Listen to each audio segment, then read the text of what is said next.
একসাথে একটা বাড়িতে থাকি, আর 5 জনের মধ্যে প্রত্যেকটার ইমোশনস আলাদা, সেটা আমরা এখন অ্যাক্ট করে দেখাবো।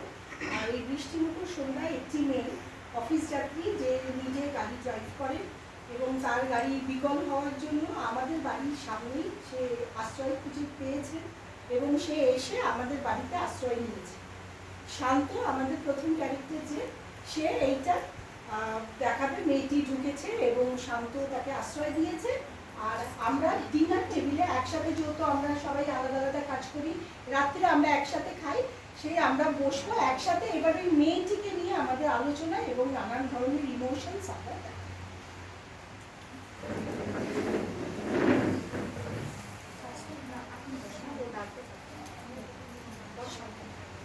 সবাই চলে এসো, খাবার রেডি।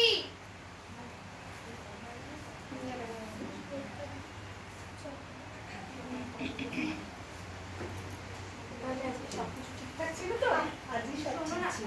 একটা কথা ছিল, একটা মেয়ে এসেছে, তার কাজটা খারাপ হয়ে গেছে। আমাদের বাড়ির সামনে এসে দাঁড়াবে এবং খাবার জন্য থাকতে শুরু করলো। আমি বাইরে রেস্টুরেন্টটাকে ওনাকে দিয়েছি। আচ্ছা, তাহলে ভালোই করেছিস। হ্যাঁ, তো একা মেয়ে ছিল? হ্যাঁ, এটাই ছিল। কি দরকার ছিল? আচ্ছা, গাড়িটা খারাপ হয়ে গেছিল, আশ্রয় চাইছিল, তাই জন্য সকাল হলেই চলে যাবে বলেছে। আচ্ছা ঠিক আছে, তুই বস এখানে। আচ্ছা বলছি কি হয়েছে? কোনো অসুবিধা নেই, থাক। কি হয়েছে? সব সময় কাউকে উল্টো পাল্টা লোকজনকে ঢুকতে দিচ্ছ, কি করছো তোমরা? সব সময় যাকে তাকে পারছো তাকে নিচ্ছ, আশ্রয়খানা খুলে রেখেছো নাকি এখানে? আশ্রয়খানা মানে বস এখানে। কি আমাকে কিছু বললি? না, আমি তোমাকে এই বাড়িতে বাচ্চা নিয়ে থাকি, তাই তুমি সবসময় তুমি নিজের গায়ে লাগিয়ে নিচ্ছ। কোনো জিনিস হোক না হোক নিজের গায়ে লাগিয়ে নাও। আচ্ছা তুই দোষ না, এত রাগ করছিস না? বলছো না, দাঁড়াও। সবথেকে বড় কথা, কোনো কিছু হচ্ছে না, এটা কোনো আলোচনা হয়েছে?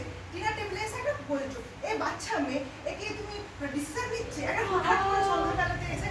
তাহলে ও বাচ্চা মেয়ে মানে কি? ও তো কত দায়িত্ব নেই। আমার মনে হয় আমি হয়েছে, কিছু আলোচনা হয়েছে। তুই বস, এখন খাবার জায়গায় এসেছিস, খাওয়াতে মাথা করে খাওয়ার জায়গায় বলো। তুই বস, মন খারাপ করো না। তুই মন ভেঙেছিস না? একটা রাগ করে কেমন বেশ কথা বলে বেশ গায়ে লাগিয়ে নেয়। এটা কি করতে হয়? তুই তো সারাদিন কত কাজ করে আসিস। আর তোকে কেন বলবে? আমি জানি তোর বাচ্চা নিয়ে অসুবিধা, তোর বর এখানে তোকে ছেড়ে দিয়ে চলে সবাই আমরা সবাই একসাথে আমাদের ঘরে রয়েছে। তাহলে একটা বাইরের মেয়ে, বাইরের মহিলা, সে ব্যস্ত কোনো একটা কারণে আটকে গেছে, সে এসেছে, তাকে আশ্রয় দেওয়া হয়েছে। না এখানে ও তোমাকে টক করে কিছু বলেছে, আর না তোর রাগের কিছু হয়েছে। বুঝতো সবসময় রাগ করিস।